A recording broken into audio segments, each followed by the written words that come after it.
할렐루야. 오늘 사순절 가운데 오신 여러분을 주님의 이름으로 환영합니다. 오늘 예배 가운데 아도나이 하나님의 은혜가 충만하게 임하시기를 간절히 바랍니다. 이 시간 나 힘차게 박수치면서 우리 주님을 찬양하시겠습니다. 나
살아계십니다. 할렐루야.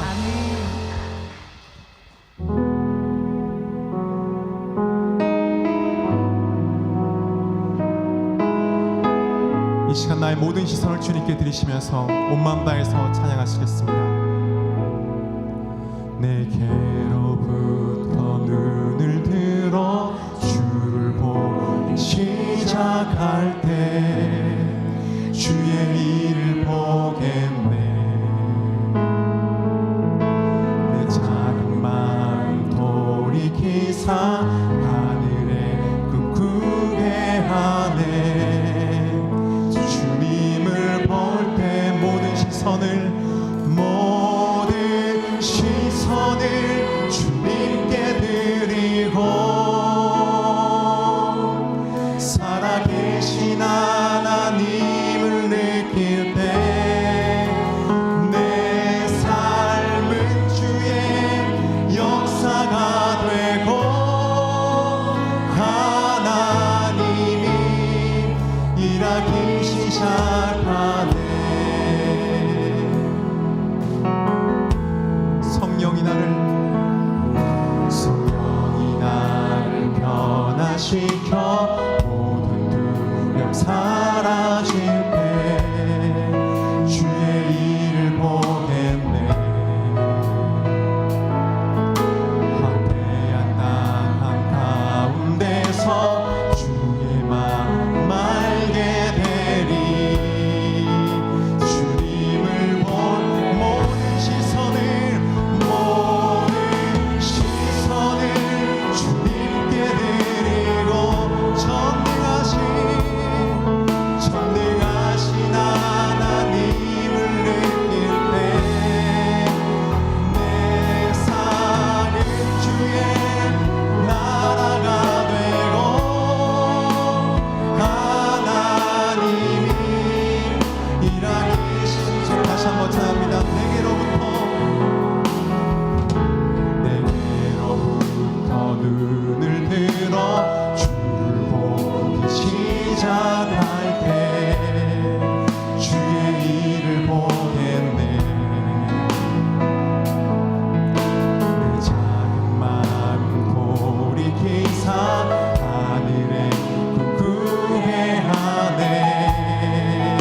주님을 볼 때 모든 시선을 주님께 드리고 살아계신 하나님을 찬양합니다.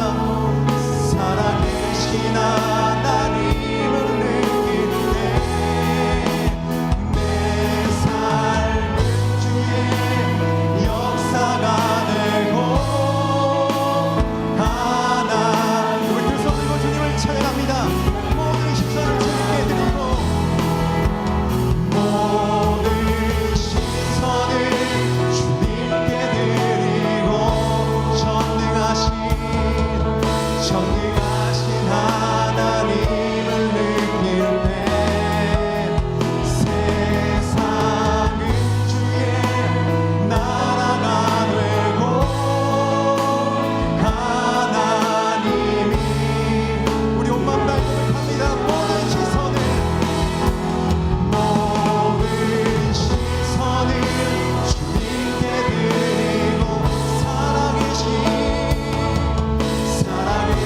하나님을 느낄 때 내 삶은 주의 역사가 되고 하나님이 일하기 시작한. 전능하신 하나님께 박수로 영광 올려드리시겠습니다. 주님만을 찬양합니다. 모두 자리에서 일어나시겠습니다. 사도신경으로 우리의 신앙을 고백합니다. 나는 전능하신 아버지 하나님 천지의 창조주를 믿습니다. 나는 그의 유일하신 아들 우리 주 예수 그리스도를 믿습니다. 그는 성령으로 잉태되어 동정녀 마리아에게서 나시고 본디오 빌라도에게 고난을 받아 십자가에 못 박혀 죽으시고 장사된 지 사흘 만에 죽은 자 가운데서 다시 살아나셨으며 하늘에 오르시어 전능하신 아버지 하나님 우편에 앉아 계시다가 거기로부터 살아있는 자와 죽은 자를 심판하러 오십니다. 나는 성령을 믿으며 거룩한 공교회와 성도의 교제와 죄를 용서받는 것과 몸의 부활과 영생을 믿습니다. 아멘. 이 시간 지난 한 주간의 삶을 돌아보시면서 눈을 감고 침묵으로 다 함께 회개 기도하시겠습니다.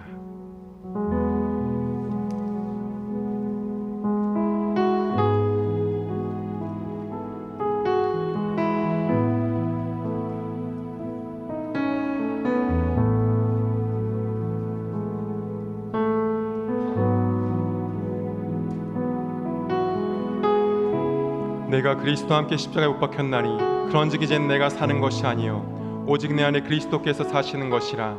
이제 내가 육체 가운데 사는 것은 나를 사랑하사 나를 위하여 자기 자신을 버리신 하나님의 아들 믿는 믿음 안에서 사시는 것이라. 이 모든 말씀 우리 주 예수 그리스도 이름으로 기도합니다. 아멘. 교동문 125번을 교독하시겠습니다. 하나님이여 사슴이 시냇물을 찾기에 갈급한 같이 내 영혼이 주를 찾기에 갈급하니이다. 내 영혼이 하나님 곧 살아계신 하나님을 갈망하나니 내가 어느 때에 나아가서 하나님의 얼굴을 배울까. 사람들이 종일 내게 하는 말이 내 하나님이 어디 있느냐 하오니 내 눈물이 주야로 내 음식이 되었도다. 내 영혼아 내가 어찌하여 낙심하며 어찌하여 내 속에서 불안해하는가. 너는 하나님께 소망을 두라. 그가 나타나 도우심으로 말미암아 내가 여전히 찬송하리로다. 낮에는 여호와께서 그의 인자하심을 베푸시고 밤에는 그의 찬송이 내게 있어 생명의 하나님께 기도하리로다. 내 반석이신 하나님께 말하기를 어찌하여 나를 잊으셨나이까. 내가 어찌하여 원수의 압제로 말미암아 슬프게 다니니까 하리로다. 내 뼈를 찌르는 칼같이 내 대적이 나를 비방하여 늘 내게 말하기를 내 하나님이 어디 있느냐 하도다. 내 영혼아 내가 어찌하여 낙심하며 어찌하여 내 속에서 불안해하는가. 너는 하나님께 소망을 두라. 나는 그가 나타나 도우심으로 말미암아 내 하나님을 여전히 찬송하리로다. 아멘. 모두 자리에 앉으시겠습니다. 우리 이 시간은 주보에 삽지된 정교인 출석주일 작정제 명단을 한번 꺼내 보시도록 하겠습니다. 4월 9일 부활주일날 그 영혼들을 주님께 인도할 수 있도록 그리고 그 마음을 돌려주시고 함께 할 수 있게 달라고 이 시간 함께 그 이름들로 기도하시겠습니다. 우리 주여 외치고 그 이름들 위해서 기도합니다. 주여. 하나님 감사합니다. 우리가 전교인 출석주일을 앞두고 그 명단을 작성하여 주님께 올려드립니다. 아버지 하나님, 코로나로 인해서 쉬고 있는 영혼들, 발걸음이 떠난 영혼들, 아버지 교회 오지 못한 영혼들을 주님께서 들으시고 응답하시고 역사하여 주시옵소서. 그 발걸음들을 이끌어 주시옵소서. 4월 9일 부활주일날 저희가 정교한 출석주일로 함께 모이고자 합니다. 회복시켜 주시옵소서. 주님께서 함께하여 주시옵소서. 성령께서 그 마음 가운데 임하여 주시옵소서. 우리 김해절기 모든 성도들이 한 마음 한 뜻으로 한 자리에 모여서 주님을 높여드리는 귀한 자리가 되게 하여 주시옵소서. 한 사람 한 사람 너무나 귀한 이름들 주님께 올려드립니다. 주님께서 들으시고 역사하시고 응답하셔서 이 모든 것들 주님께 드리오니 인도하여 주시옵소서. 우주 만물을 창조하시고 다스리시는 하나님 아버지 그 크신 은혜와 사랑에 감사와 찬양으로 영광을 올립니다. 죄와 허물로 영원히 멸망받을 수밖에 없던 저희들을 예수 그리스도의 십자가 보혈의 은혜로 구원해 주시고 하나님의 자녀 삼아 주심을 감사합니다. 이 시간 회개하는 마음으로 주님 앞에 나와 싸우니 저희들이 죄와 허물을 주님 용서하여 주옵소서. 역사를 주관하신 하나님 아버지 세우신 윤석열 대통령과 유정자들에게 지혜와 명철을 더하여 주셔서 이 나라가 올바른 방향으로 나아갈 수 있도록 주님 인도하여 주옵소서. 저 북녘 땅을 불쌍히 여겨 주옵소서. 보험으로 평화 통일이 이루어지게 하옵시고 하나님의 나라가 그곳에 온전히 세워지게 하옵소서. 공산주의, 사회주의, 동성애로부터 이 나라를 지켜 보호하여 주옵소서. 사랑이 많으신 하나님 아버지, 김해제일교회가 주님의 사랑을 실천하는 주님의 공동체가 되게 하심을 감사드립니다. 새학기를 맞이하여 목장 모임과 계획되어진 교회의 모든 사역들이 잘 준비되게 하옵시고 활발하게 진행되도록 주님 인도하여 주옵소서. 특별히 4월 9일에는 전교인 출석주일로 지킵니다. 전교인 출석주일 작정 대상과 명단을 갖고 기도하오니 명단에 있는 성도님들 다시 그 자리로 돌아와 회복되어지는 역사가 일어나게 하옵소서. 그들의 마음에 성령님 함께 하셔서 그들의 마음이 위로받고 주님을 향한 마음이 생기도록 주님 은혜 내려 주옵소서. 새학기를 시작하는 다음 세대들이 어린이들과 청년들이 하나님의 말씀을 붙들고 새학기를 시작하게 하옵소서. 새학기에 잘 적응하며 좋은 친구 만나게 하옵소서. 우리 교회의 다음 세대가 하나님 나라를 세워나가는 든든한 버팀목으로 크게 성장하게 하옵소서. 거룩한 주일에 주님의 은혜를 사모하는 마음으로 주 앞에 나온 우리 모든 성도님들에게 한없는 자비를 베풀어 주옵소서. 전능하시고 사랑이 많으신 주님께서 우리를 고쳐주시고 회복시켜 주실 것을 믿사오니 저희들이 아픈 몸과 상한 마음을 고쳐주시고 가지고 온 문제마다 다 해결되게 하여 주시옵소서. 안영시 원로 목사님 영육간의 강건함으로 지켜주옵시고 김신임 담임 목사님 늘 강건하며 성령 충만함을 주셔서 선포되어지는 말씀이 은혜의 말씀, 능력의 말씀이 되게 하여 주옵소서. 하나님의 이름 시리즈로 담임 목사님 말씀 선포하실 때 말씀을 듣는 저희들에게 성령 충만함을 주셔서 우리 모두는 하나님을 더욱 알아가고 믿음이 성장하고 변화되어 주님을 더욱 닮아가는 자녀들로 축복하여 주옵소서.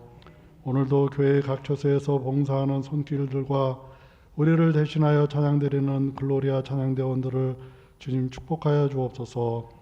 우리를 구원하신 예수님 이름으로 감사드리며 기도합니다. 아멘.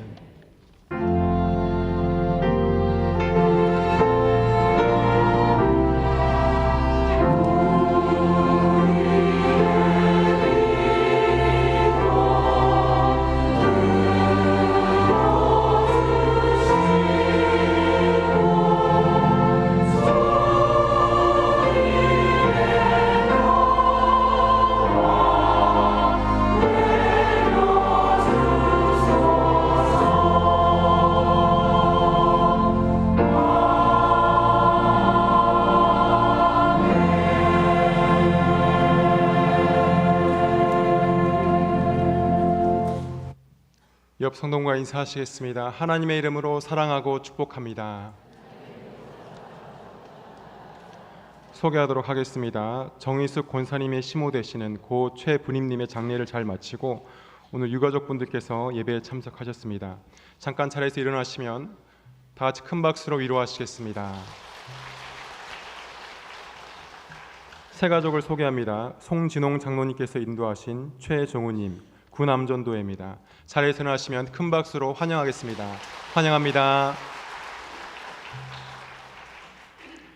광고입니다. 4월 9일 부활절 전교인 실석주의를 위해서 지난주까지 명단을 작성했습니다. 이번 주는 작성한 대상자를 위해서 교회에서 준비한 카톡 이미지를 보내고 전화로 연락합니다. 카톡 이미지는 목자나 교육자에게 문의하시면 보내드립니다. 삽지된 명단을 보시고 계속 기도해 주시길 바랍니다. 내일부터 새벽기도 때 명단을 비치해서 함께 기도합니다. 전교인 실석주일 준비를 위해서 오늘 오후 예배 후에 목자 모임이 잠시 있습니다. 고난주간 특별 새벽기도회가 4월 3일 월요일부터 8일 토요일까지 매일 오전 5시 3층 사랑원에서 진행됩니다. 지금부터 기도로 준비하시기 바랍니다. 오늘 오후 예배 후에는 정기 당회가 있습니다. 당회를 위해서 기도해 주시기 바랍니다. 하나님 말씀은 창세기 15장 1절로 2절, 로마서 9장 1절로 5절입니다. 하나님 말씀을 봉독하겠습니다.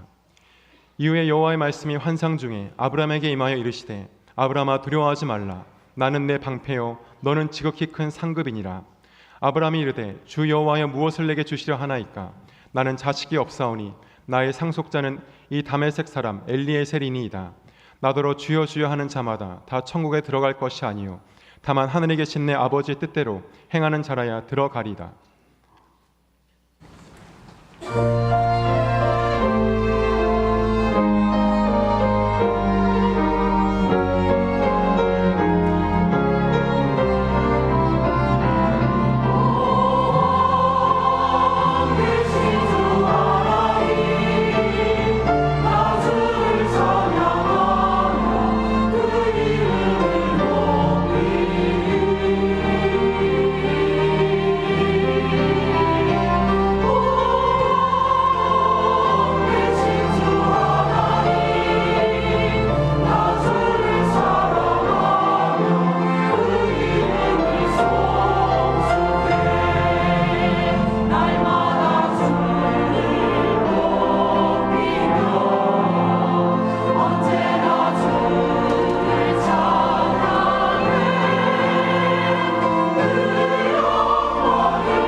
저와 여러분은 지난 여러 주 동안에 우리 하나님의 이름 하나하나를 묵상하며 은혜를 나누고 있습니다.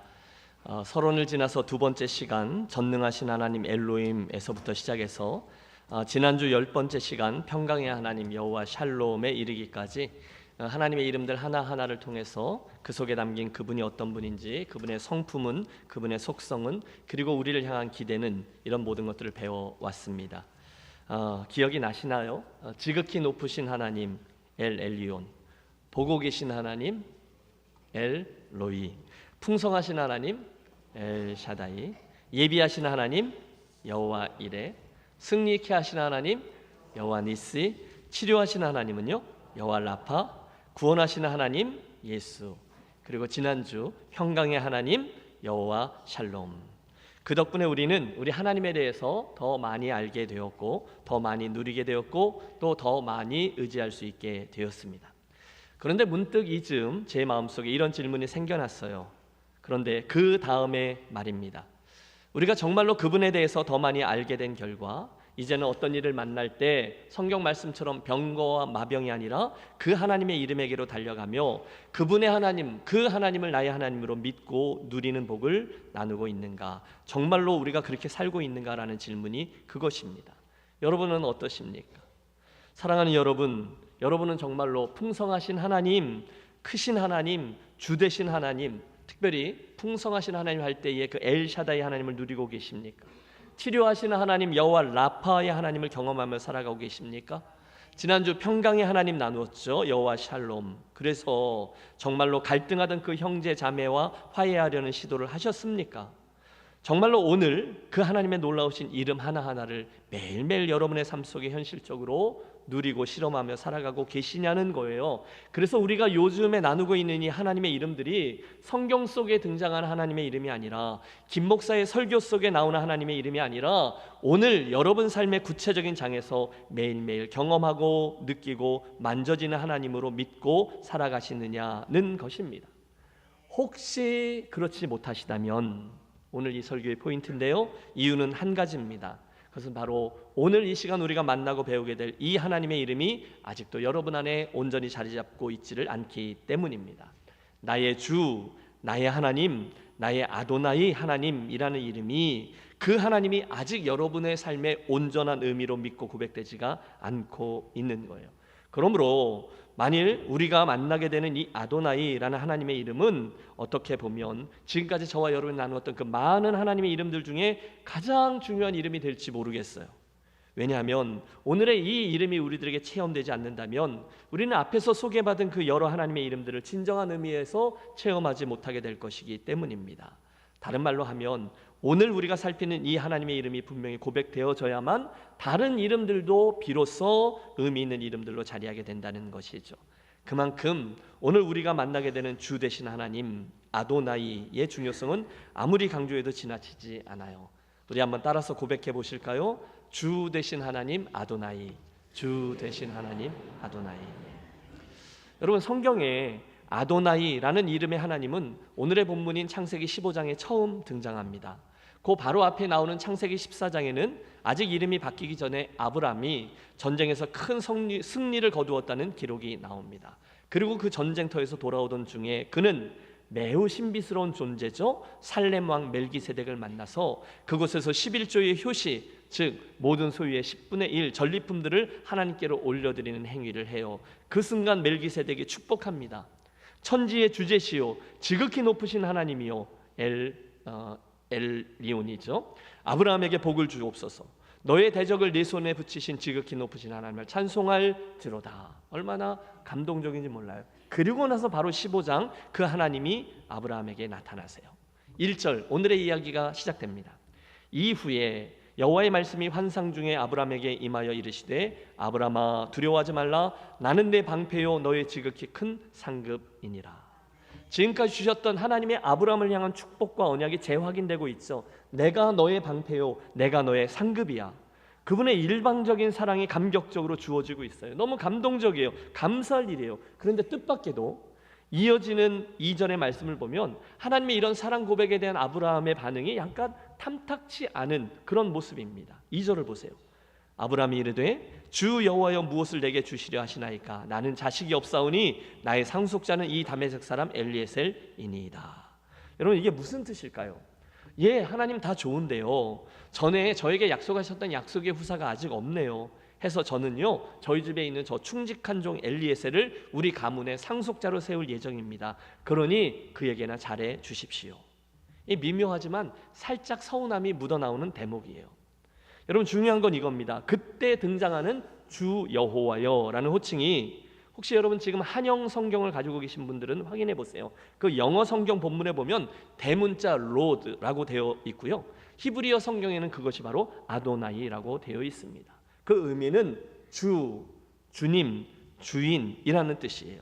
그리고 바로 여기가 성경이 우리 하나님을 주, 주인, 주님으로 기록한 첫 번째 귀절이 되겠습니다. 누가 하나님을 그렇게 불러요? 아브라함이에요. 자, 그렇다면 제가 여쭙죠. 어떠세요, 여러분?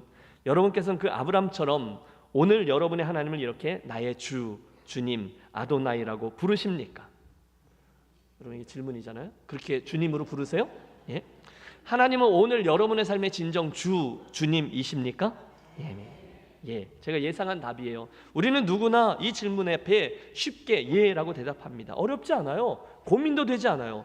그분은 분명히 나의 주, 나의 하나님이 맞으세요. 그렇죠? 우리는 예수를 믿은 후에 매일매일 주님을 정말로 그렇게 부르고 별 거부감 없이 그 이름을 사용해 왔어요. 그분은 당연히 나의 주님이죠. 그분은 나의 주인이시죠.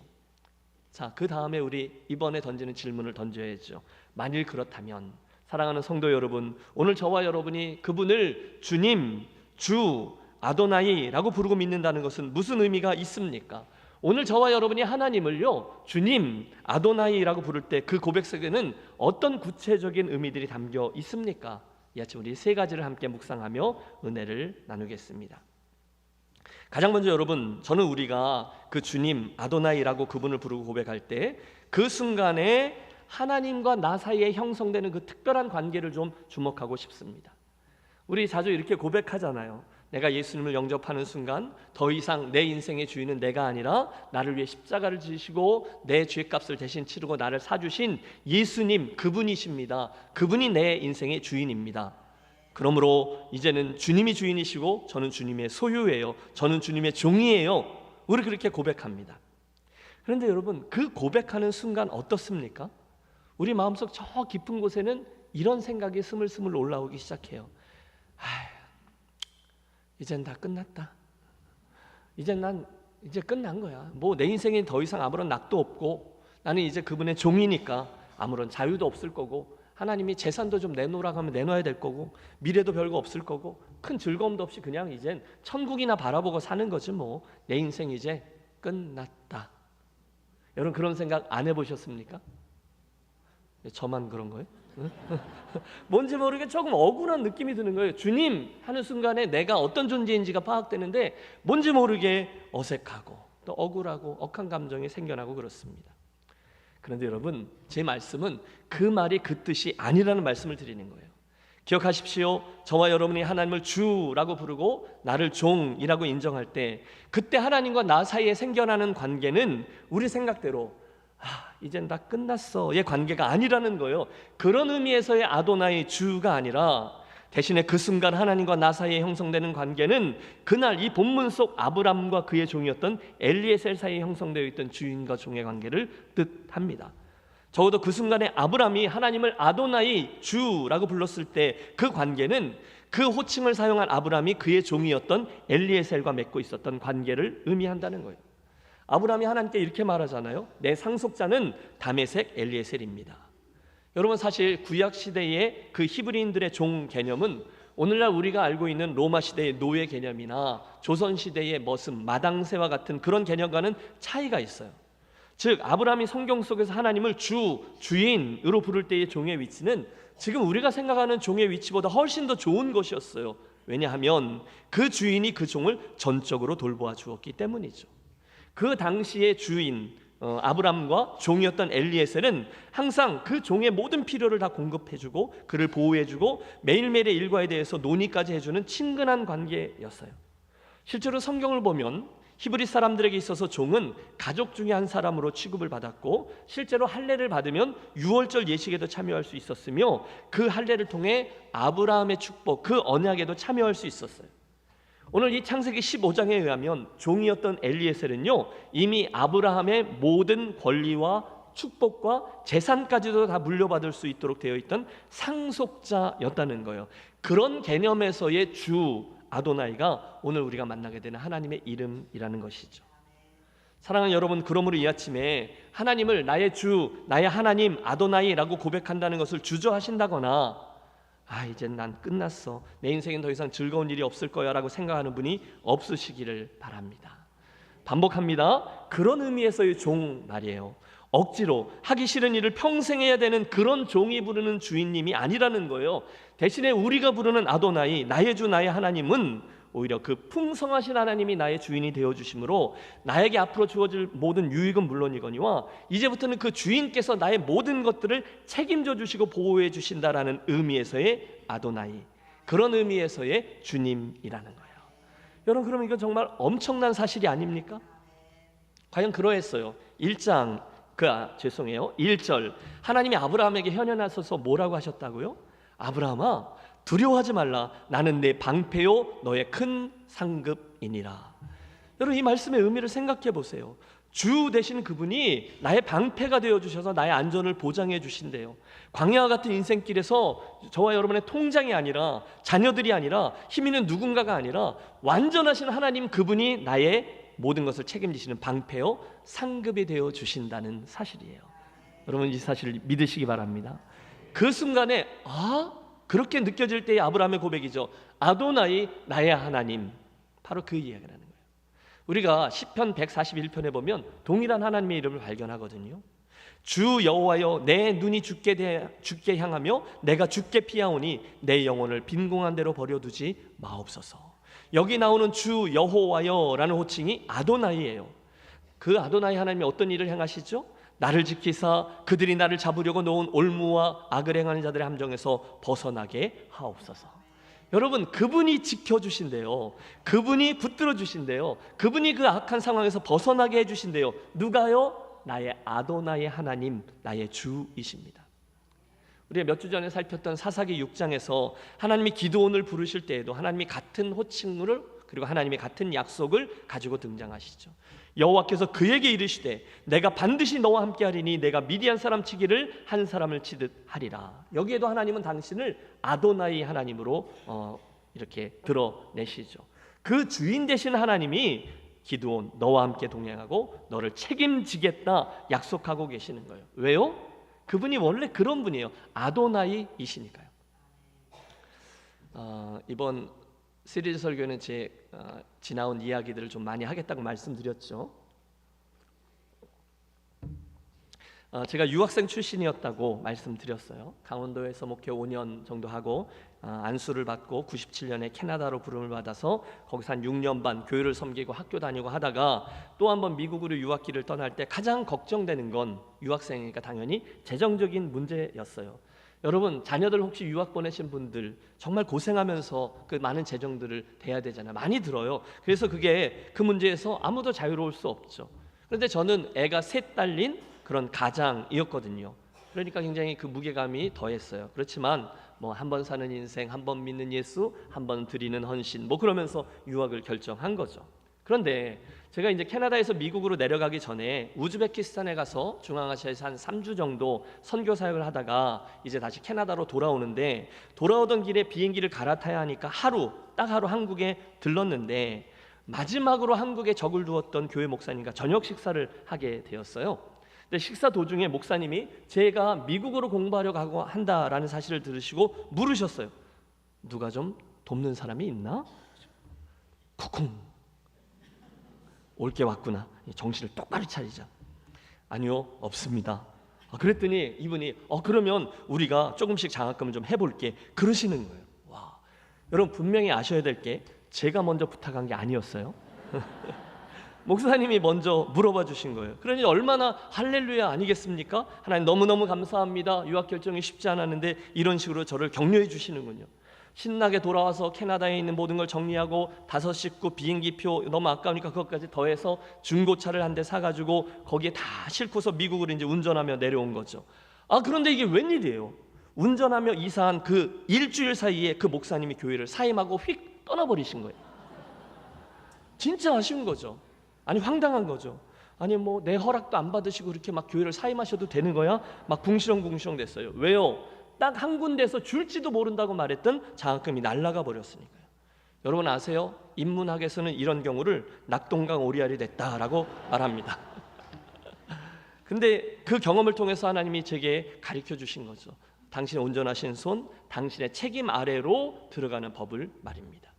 이야기가 이어져요. 어찌어찌 해서 한 학기가 맞춰졌어요. 뭐 돈 떨어지면 돌아가는 거지 뭐. 폼 재고 내려왔는데 여러분 갈 데가 있어야죠. 그 당시에 제가 공부하던 학교에서는 학위 과정에 있던 한국 학생들에게는 50% 장학금을 줬습니다. 틈틈이 일도 하면서 공부했지만 등록금은 늘 부담이죠. 그리고 이제 두 번째 학기가 금방 다가오고 등록을 해야 되는데 대책이 없는 거예요. 어떻게 하지? 고민을 하고 있는데 뜬금없이 몇 년 동안 연락 한 번 없던 후배 전도사님 하나가 연락을 해온 거예요. 자기가 성경 과외를 해오던 집이 있는데, 여러분 성경 과외를 시켰다면 분위기 파악하셨죠? 그 집 엄마가 혹시 이러면서 물어오셨다는 거예요. 그분이 당신의 어떤 통장 구좌에서 이자를 자동 이체로 해서 어떤 선교사님 구좌로 들어가게 해놓으셨는데 이게 뭔가가 잘못돼서 1년치 이자가 다시금 다 되돌아와 있더라는 거예요. 그래서 혹시 선교와 관련된 일이나 공부하는 사람들 중에 아는 사람 없냐고 물으시더래요. 그래서 미국에 공부하고 있는 이런 선배가 있다 했더니 보내자 하신다고, 혹시 받아줄 수 있냐고 이렇게 연락이 온 거예요. 여러분 뭐 그런 걸 물어봐요, 그죠? 제가 뭐라고 그랬을까요? 정 그러시다면 그런 거죠. 그분의 뜻이 너무 귀하니 받아들이겠다고 해주라. 그렇게 된 거예요. 그래서 두 번째 학기 등록을 한 거죠. 놀라지 마십시오. 그분이 그때로부터 10년 동안 제가 제 학교를 다 마치고 목회지로 인도함을 받아서 이제는 집사님 안 하셔도 됩니다, 다른 분을 섬겨주세요 했는데도 여전히 저를 통해서 그 장학금을 보내주셔서 계속 신학생들, 특별히 선교사 후보생들을 섬기는 일을 하셨어요. 너무너무 귀한 일. 저는 그래서 그걸 킴스 장학금 이렇게 불렀거든요. 그로 인해서 격려받고 키워지고 세워져서 지금 전 세계에 흩어져 사역하고 있는 이들이 10명이 넘어요. 그 중에 하나가 저였다는 거죠. 자, 이왕 이야기를 시작한 거 하나만 더 해보죠. 그렇게 학비가 그럭저럭 모아졌는데 그 다음은 뭐죠? 생활비잖아요. 제가 살았던 켄터키의 윌모어라는 시골 동네는요, 그 전체 동네에 신호등이 딱 2개가 있는 정말 조용한 동네였어요. 그런데 거기에서 20분 정도 담배밭과 말 목장들을 통과해서 시골길을 달려나가면 렉싱턴이라는 자그마한 중소도시 하나 나오는데 거기에 한인교회가 2개 있었어요. 하나는 감리교회, 하나는 장로교회. 저희는 그 작은 감리교회를 출석했는데 어느 날 옆에 있던 장로교회 목사님이 사임을 하신 거예요. 그런데 거기가 PCUSA 교단이라고 미국 장로 교단인데 거기는 담임 목사님을 모시는데 시간이 좀 오래 걸립니다. 하루는 그 교회 장로님이 감리교회 목사님이 소개를 하셨다고 저에게 전화를 하셔서 혹시 돌아오는 주일에 설교를 한번 해주실 수 있느냐고 물으세요. 제가 뭐라고 했겠어요? 네, 물론 학업이 매우 중요하긴 하지만 그리스도의 교회가 더 중요하죠. 뭐 이렇게 가서 열심히 설교를 했습니다. 여러분 이미 파악하셨죠? 제가 좀 착하거든요. 그래서 저는 설교할 때 사례를 주시는데 그 사례비에 대해서는 별로 관심을 갖지 않아요. 내가 돈이 없지 가오가 없냐? 뭐 이러면서 영화 베테랑에 나오는 대사잖아요. 저는 사례비에 관심을 갖는 목사가 아니에요. 그런데 주는 건 받아요. 그걸 어떻게 하겠어요, 그죠? 일꾼은 말씀의 삭스로 산다, 이게 성경에 나오니까 감사함으로 받았어요. 그런데 놀라운 건 주간에 또 전화가 온 거예요. 목사님, 한 주만 더 설교해 주실 수 있으세요? 제가 뭐라고 했을까요? 그렇죠. 제가 뭐 공부는 바쁘지만 교회가 더 중요하죠. 뭐 이러고 가서 열심히 설교했어요. 그랬더니 이번에는 한 달을 해줄 수 있냐고. 그러더니 그냥 목사님 오실 때까지 쭉 해줄 수 있냐고. 그래서 제가 근 1년을 그 교회에서 설교를 했어요. 여러분만 아세요? 목회가요, 딴 거 안 하고 설교만 하면 그거 할만합니다. 네? 신방하고 막 이렇게 상담 이런 거 안 하고 설교만 딱 하면 할만하다니까요. 근데 저희가 5식구였는데 켄터키가 진짜 시골이어서 한 달에 $1,000이면 5식구가 살았어요. 그런데 1부 예배와 2부 예배 설교를 하면 늘 200불씩 사례비를 주셨어요. 그러니까 한 주 한 주 그걸로 산 거죠. 그러면서 1년이 지나고 그러면서 학위 과정을 위한 코스웍이 다 맞춰졌고 이제 논문 학기로 들면 접어들면 큰 목돈을 낼 필요가 없으니까 그때 돼서야 그 교회에 새로운 담임 목사님이 오셨어요. 내 삶을 책임져 주시는 주인 아도나이, 그 하나님의 이야기를 하는 거죠. 여러분 혹시 무식하다고 흉 보실까봐 뭐 제가 말로는 말하지 않지만 저는 진짜 그렇게 믿어요. 하나님이 나를 사랑하셔서 그 교회 목사님 딴 데로 보냈다고. 흉 보셔도 돼요. 예. 그러나 그 유학 시절의 그런 경험은 저를 당신의 책임 아래로 부르신 주님이 나의 모든 것을 책임져 주신다는 아도나이 하나님이 되신다는 것을 각인시켜준 체험이 된 거죠. 여러분 제가 제 이야기를 나누었는데 김 목사만의 하나님이 그분이실까요? 아니죠. 그분은 이 김해 땅에도 여러분의 삶의 여정을 여기까지 인도해 주신 여러분의 하나님, 여러분의 아도나이이신 줄로 믿습니다. 그러므로 여러분 이 말씀의 포인트는 이거죠. 여러분이 그분을 주님이라고 부르실 때 말이에요. 좀 더 자신 있게 당당하게 부르시기를 권합니다. 왜요? 그분은 아도나이세요. 나의 종을 모든 것을 책임져 주시는 주님이시라는 의미죠. 두 번째로 우리가 하나님을 주 또는 아도나이라고 부르며 고백한다는 것은 주인 되신 그분께서 오늘의 나를 순종의 자리로 부르고 계신다는 의미 또한 포함되어 있습니다. 주님 부를 때 그분은 당연히 나의 순종을 기대하신다는 거예요. 한번 따라해 주세요. 순종이 전제되어 있는 이름, 순종이 전제되어 있는 이름. 여러분 사실은 여기서 우리들의 갈등이 시작되죠. 특별히 신약 성경으로 넘어오면 성자 예수님의 도전이 아주 강합니다. 누가복음 6장 46절 너희는 나를 불러 주여 주여 하면서도 어찌하여 내가 말하는 것을 행하지 아니하느냐. 주님의 안타까운 마음 느껴지세요? 너희가 입술로는 나를 주여 주님, 나의 주, 나의 하나님, 아도나이라고 부르면서도 실제로는 나의 말과 행동에 순종하지 않고 나의 지배를 인정하지 않으려고 하는구나. 그 말씀이에요. 함께 기억하겠습니다. 오늘 저와 여러분이 하나님을 주님, 아도나이라고 부른다는 것은 저와 여러분이 단지 그분의 보좌 앞에 나아가 주님이라 부르고 제가 종입니다라고 인정하는 것만 의미하지 않아요. 대신에 하나님을 우리가 주님이라고 부른다는 것은 그 후에 당신이 원하시고 명령하신 일에 순종하는 행위를 그분이 기대하신다. 거기까지를 의미합니다. 이 아침 사랑하는 여러분 이 사실을 분명히 하세요. 우리의 주인 되신 하나님은 오늘 당신의 종된 저와 여러분에게 온전한 순종을 요구하실 권리가 있는 분이십니다. 왜냐하면 그분은 창조주이시고 피조물인 나의 순종을 요구할 수 있는 주인 아도나이이시기 때문이에요. 우리가 출애굽기 4장을 보면 하나님이 모세를 불러 애굽 땅으로 보낼 때 어떤 일이 일어나는지를 보게 됩니다. 가서 나의 백성을 애굽에서 나가게 하라. 그런데 재미있어요. 그때 모세가 여호와께 고하되 주여. 누구요? 주여. 아도나이예요. 나는 본래 말에 능치 못한 자라 주께서 주의 종에게 누구에게? 종인 나에게 명하신 후에도 그러하니 나는 입이 뻣뻣하고 혀가 둔한 자니이다. 여러분 지금 모세가 하나님을 뭐라고 불러요? 주여라고 불러요. 아도나이입니다. 그런데 실제로는 안 가겠다는 거예요. 실제로는 불순종하며 핑계를 대고 있어요. 왜? 저에게는 말주변이 없거든요. 혹시 여러분 지금 모세의 그 모습 속에서 내 모습을 보는 분은 아니 계십니까? 내 입술의 고백과 실은 그 다음에 내 행위가 따로따로 움직이는 거예요. 입술로는 주여 아도나이라고 말하지만 실제로는 못하겠다는 거예요. 안 하겠다는 거예요. 그때 하나님의 반응을 보세요. 그분이 진노하셨어요.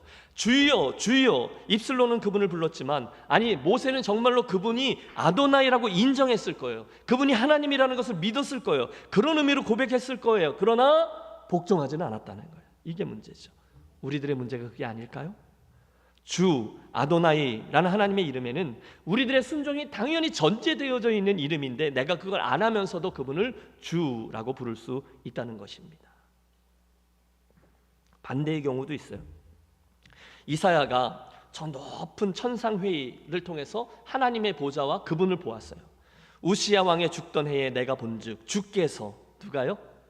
주께서 아도나이입니다. 그 주께서 높이 들린 보좌에 앉으셨는데 그 옷자락은 성전에 가득하였고 잠시 후에 이사야는 그분을 또 한 번 아도나이라고 불러요. 내가 또 주의 목소리를 들은즉 아도나이예요. 이르시되 내가 누구를 보내며 누가 우리를 위하여 갈꼬.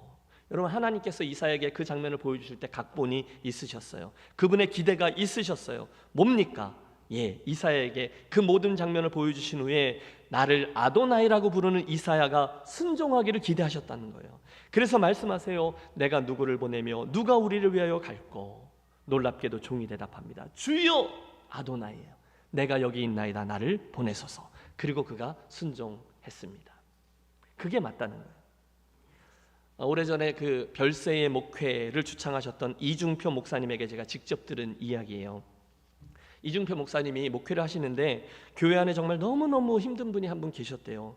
보통 힘든 분이면 말을 안 하는데 너무너무 힘든 분이 있잖아요. 신비한 분이요, 골치 아픈 분이요. 보면 이 벽을 갖고 문이라고 그러는 분, 그 정도 분이 계신 거예요. 분명히 벽인데 이게 뭐예요 집사님? 그럼 문 이러는 분이요. 아니 집사님 이게 벽이잖아요. 문. 집사님 이게 벽이잖아요. 문. 이러니까 목사님이 속이 어떻게 되는지 여러분 상상이 되시죠? 얼마나 어려우시겠어요. 근데 이런 일이 계속되다 보니까 너무너무 어려운 거예요. 이분이 기도하는데 여러분 이왕이면 목사님을 위해 기도하는 성도가 되시되 목사님을 기도시키는 성도분들이 되지 않으셨으면 좋겠어요. 이게 너무 힘든 분이라 맨날 그분 때문에 기도하는 거예요. 근데 너무 그러니까 자기도 모르는 사이에 목사님이 이렇게 기도를 하게 되더래요. 아버지, 어째 저분은 이사도 안 갑니까? 이렇게 아버지, 저분은 왜 저렇게 건강합니까? 뭐 이렇게 기도가 나오더라는 거예요. 결국 안 되겠대요. 그래서 하나님께 때를 썼다는 거죠. 이 목사님, 하나님 더 이상 저 양반 때문에 목회 못 해먹겠습니다. 저 양반을 데려가시든지 아니면 저를 데려가시든지 둘 중에 하나를 해주십시오.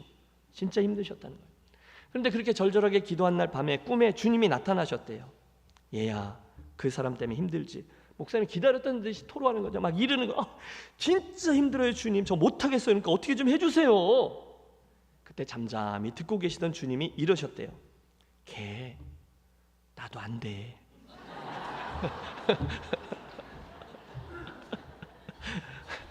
나도 힘들어. 그러니까 걔 인생 마치는 날 내가 내 보혈로, 십자가의 보혈로 덮어서 내 나라로 데리고 갈 테니까 그때까지만 내가 좀 살펴주면 안 되겠니? 이러시더래요. 그 말씀에 목사님이 정신이 번쩍 난 거죠. 나도 안 돼.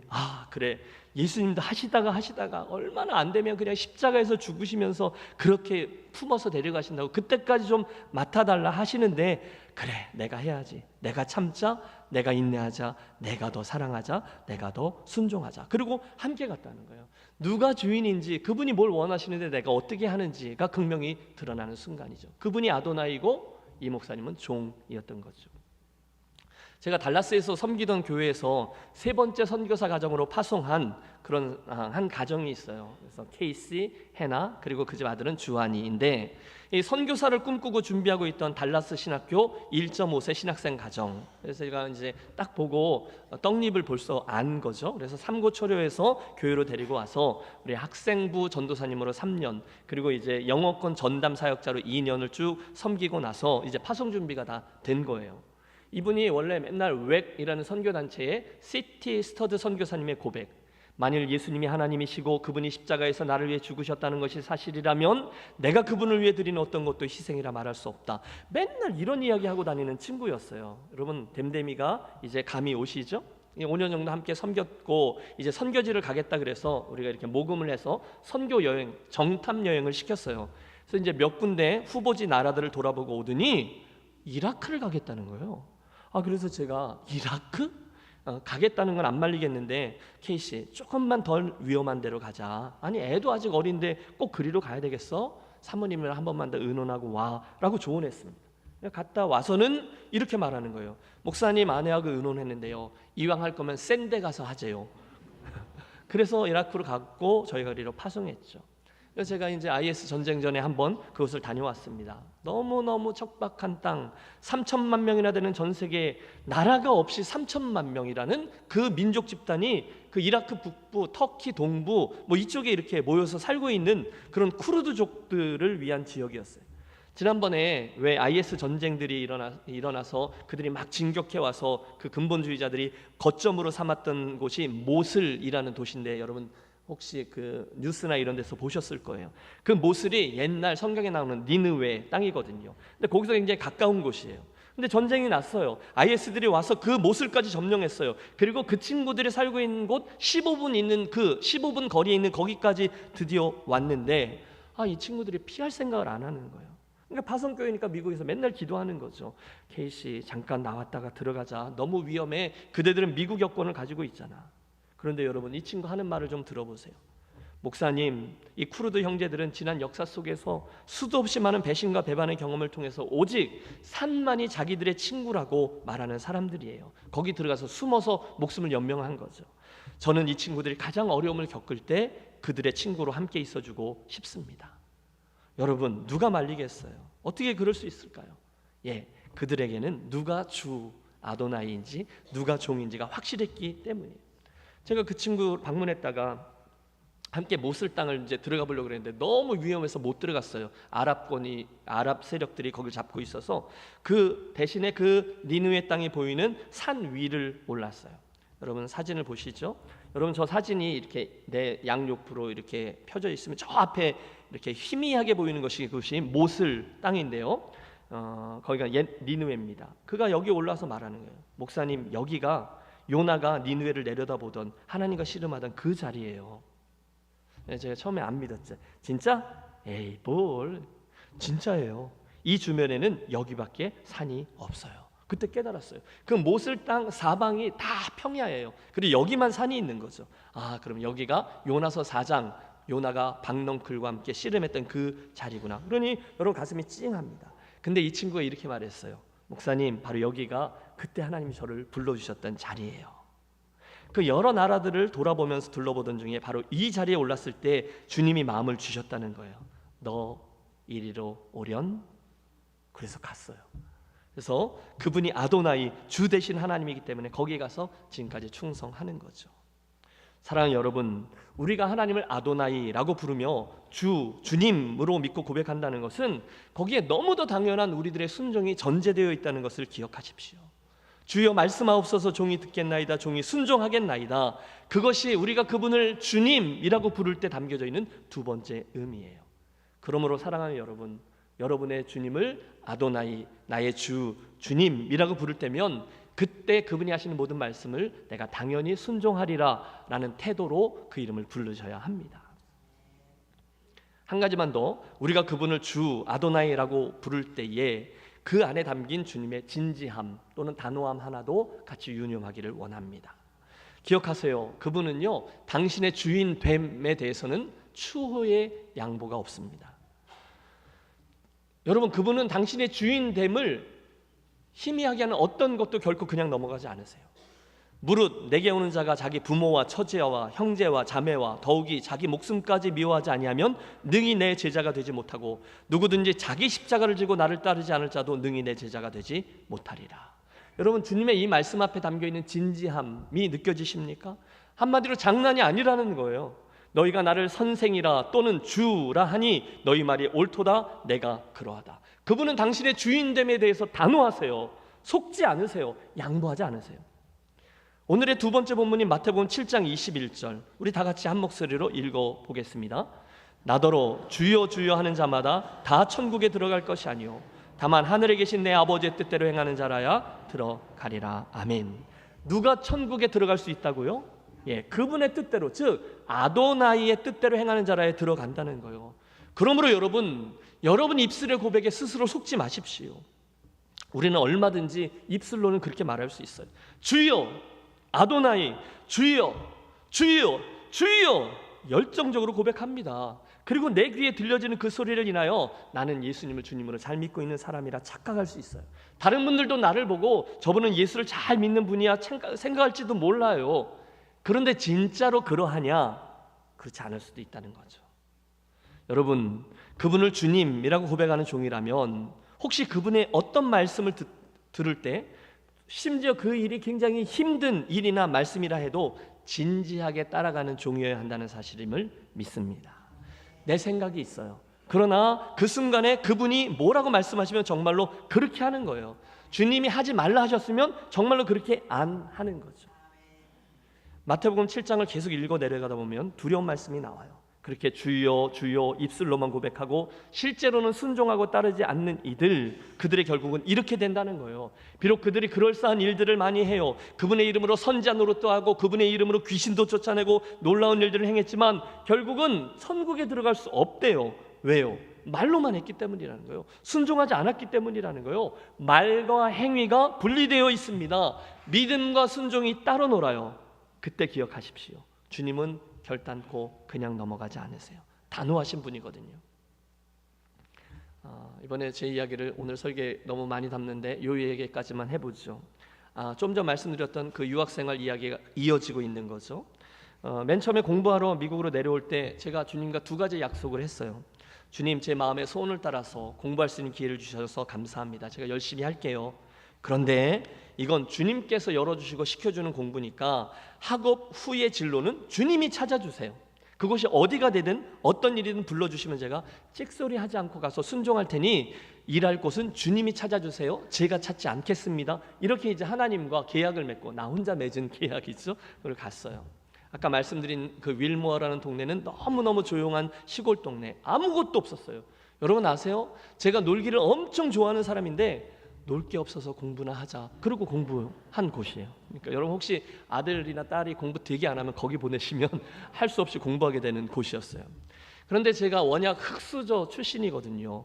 그래서 제가 거기서 공부한다고 해서 누구 하나 알아주지도 않고 관심 갖는 이도 없고, 그래서 공부를 다 마쳐도 그 다음에 어떻게 사역지를 연결시켜줄지 대책이 아무것도 없는 사람이었어요. 정말 모연한 거죠. 그런데 정말 여러 개의 신비한 이야기들이 묶여서 하나님 딱 3년만 공부시켜주세요 이렇게 기도를 했는데 정말 딱 3년만 공부를 시켜주시고 마지막 해가 되었을 때 3월경에 제가 논문 리서치를 하면서 이렇게 돌아다니다가 만난 위클리프의 선교사님 한 분이 달라스에 있는 교회가 사람을 찾는다고 그러면서 저를 소개해 주신 거예요. 텍사스에서 가장 오래된 교회인데 담임 목사를 1년 반 동안 찾고 있지 못하다고, 복잡한 얘기들이 되게 많아서 더 이상 그 교회 장로님들이 이력서들을 받아서 목사를 찾는 걸 포기하고 신뢰할 만한 분에게 천거를 받자, 그래서 부탁을 했다는 거예요. 40대의 선교적 마인드를 가진 젊은 목사님을 추천해 주세요 라고요. 실은 그때 제가 37살이었는데 여러분 보시듯이 제 외모가 이미 60대를 충분히 커버하는 그러니까 전혀 나이는 문제되지 않는 거예요. 아무도 제 나이에 대해서 따지지 않았어요. 게다가 비행기표를 보내주신다고 하니까 한번 가보자 그러고 갔어요. 그래 이제 공항에 도착한 거죠. 여러분 얼마나 어색하고 긴장되는 만남이에요. 그 교회 식구로 처음 만나는 거잖아요. 근데 그 저를 공항으로 마주 나오신 박 장로님과 어색하게 인사를 나누고, 진짜 덥거든요. 밖에 온풍기를 막 틀어놓은 것처럼 진짜 더운 그 달라스 공항 주차장에 따끈따끈한 차에 올라서 양복 우위도 못 벗고 어려우니까 이제 벨트를 해서 딸깍 끼우면서 제가 장로님께 이렇게 여쭸어요. 장로님, 어떤 교회입니까? 그랬더니 장로님이 진짜로 저를 이렇게 쳐다보면서 말씀하셨어요.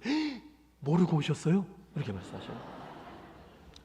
모르고 왔는데요. 그랬더니 그때부터 이야기 보따리를 풀어놓으시면서 공항에서 주차장까지 한 20분 정도 이렇게 걸리는데, 그 짧은 시간 동안에 교회 상황을 쭉 들으면서 제 마음이 다 정리가 되고 평안이 왔어요. 절대로 오면 안 된다. 여긴 내가 감당할 수 있는 곳이 아니다. 그 교회는요 1966년 광복절에 세워진 텍사스주의 첫 번째 한인 교회였는데 중간에 험난한 이민 역사와 함께 내용이 참 많았던 교회입니다. 그런데도 또 자긍심은 굉장히 강해서 장로님들이 앞에 와서 대표 기도할 때는 늘 텍사스의 장자교회, 또 어떤 분은 좀 더 나가죠, 미국 남부 12개 주의 장자교회, 이러면서 늘 기도하시는 교회였어요. 제 앞에 있는 담임 목사님들이 한 분 빼놓고는 평균 3년, 그리고 10명의 담임 목사님들이 거쳐가셨죠. 그래서 유명한 교회였어요.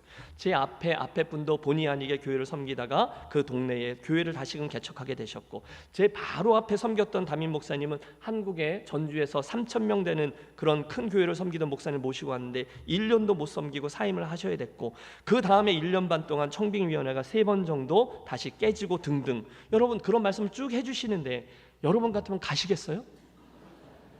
안 갑니다. 제가 감당할 수 있는 교회가 아닌 거예요. 미쳤냐? 내가 여기 오면 40을 못 넘긴다 야, 이러면서 차가 교회 주차장에 딱 서는데 결심을 했죠. 금, 토, 주일 3번만 설교하면 되니까 얼른 하고 확 도망가자라고요. 그런데 여러분 우리 하나님은 어떤 분이시죠? 기도는 공짜가 없는 거죠.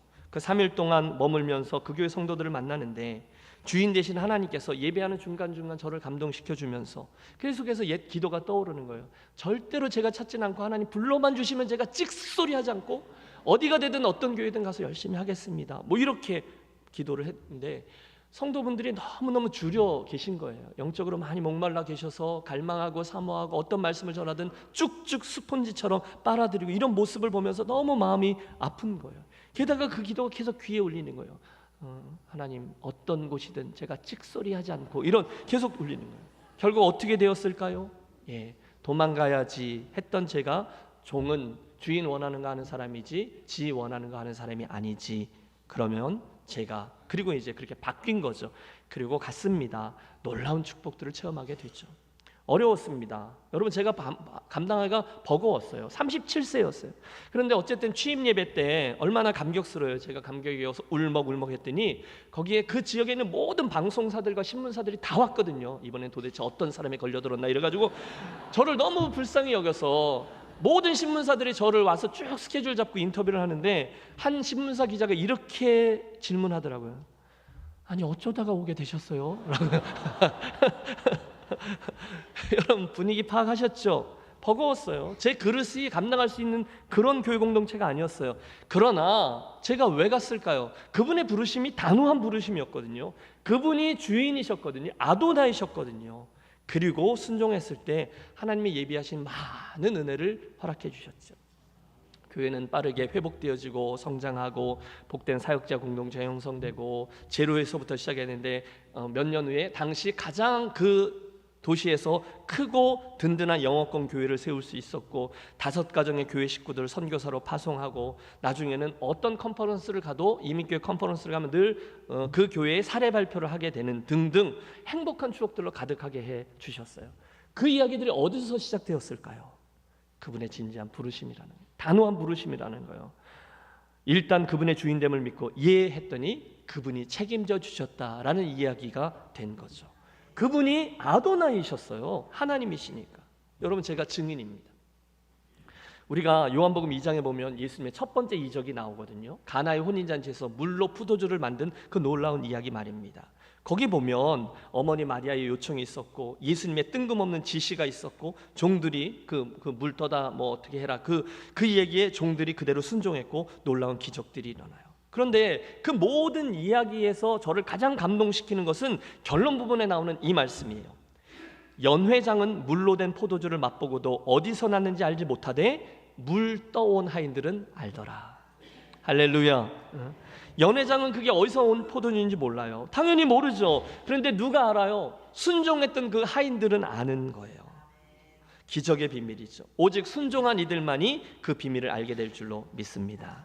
함께 해보시죠. 믿음의 비밀은 순종한 이들의 것입니다. 순종한 이들의 것입니다. 믿습니까? 여러분이 그 주인공이 되셨으면 좋겠어요. 어떻게요? 그분을 아도나이라고 부를 때 진짜 그분이 주님이시지 믿고 그분이 말씀하시면 그 말씀이 아무리 버겁고 그래도 진지한 부르심이라 알고 순종하면 저와 여러분의 삶에 그분과 여러분이 아는 놀라운 스토리들이 많이 쌓여지게 될 줄로 믿습니다. 오늘 우리는 하나님의 이름 중에 아도나이, 주인 되신 하나님 이야기를 함께 나누었어요.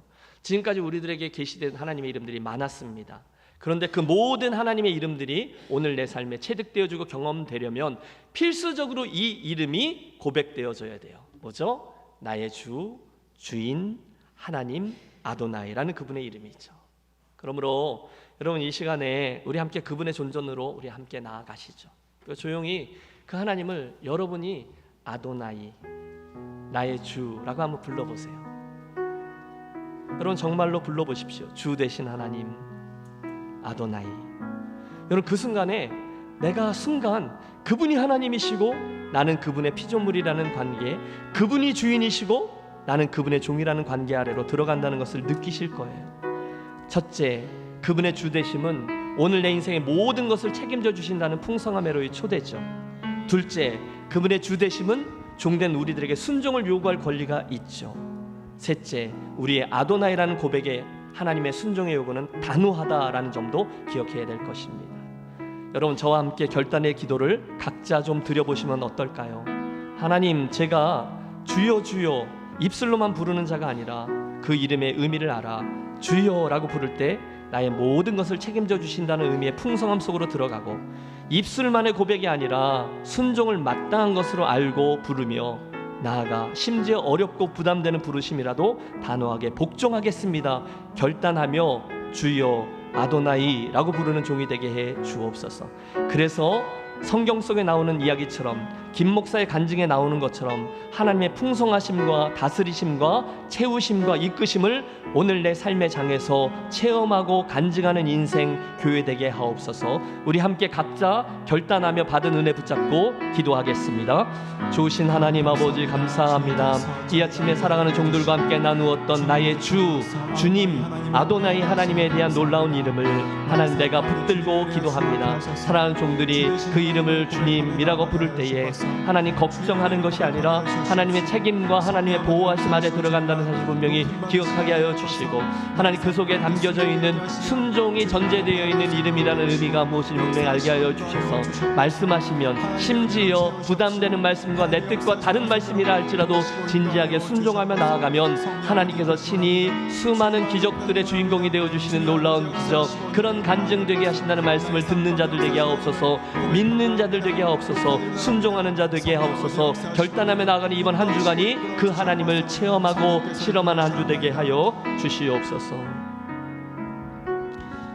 나의 주님 아도나이 하나님, 이 아침에 하나님의 그 존귀한 이름 주 되신 하나님에 대해 듣고 알고 믿게 되었사오니 사랑하는 김해제일교회 성도들 기억해 주셔서 앞으로 우리의 입술로만 주님 아도나이라고 고백하지 않고 우리의 마음과 뜻과 정성을 다해 아버지의 주인 되심을 인정하고 또 아버지의 책임 아래로 들어가는 삶을 누리고 그 뜻에 순종하되 진지함으로 순종하는 하나님의 사람들 되게 해 주시옵소서.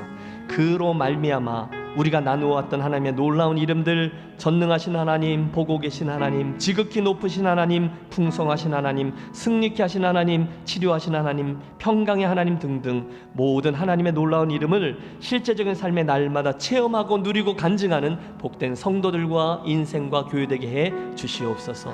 예수 그리스도 이름으로 축복하며 기도하옵나이다. 아멘. 우리 함께 일어나셔서 결단의 찬양 함께합니다. 하나님은 너를 지키시는 자, 너의 우편에 그늘 대시니 낮에 해와 밤의 날도 너를 해치 못하리. 하나님은 너를 지키시는 자, 너의 만남이 명쾌하시니 그가 너를 지키시라. 너의 주님을 지키시라. 눈을 들어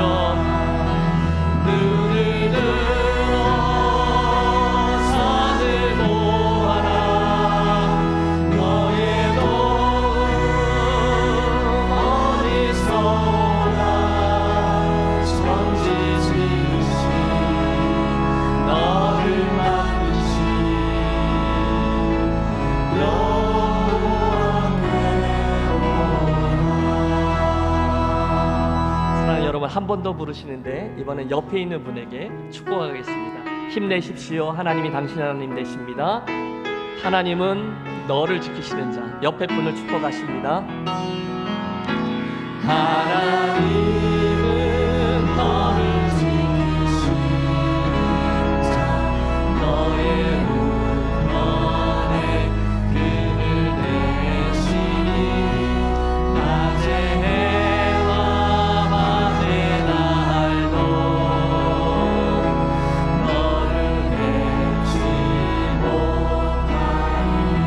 뒤돌아서세요. 하나님은 너를 지키시는 자, 너의 환난을 면케하시니 그가 너를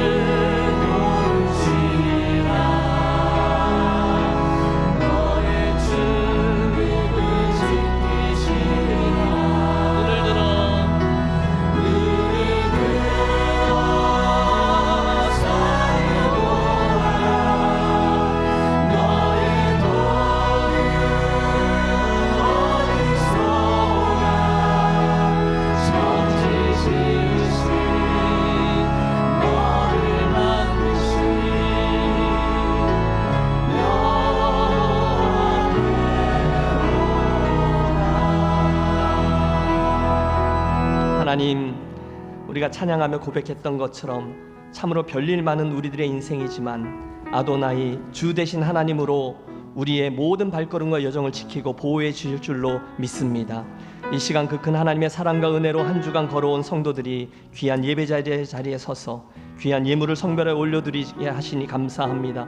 저들이 올려드리는 정성과 사랑을 흠양해 주시고 하늘 문을 여셔서 하늘과 땅의 풍성한 복을 사랑하는 김해제일교회 가족들에게 나리워 주시옵소서.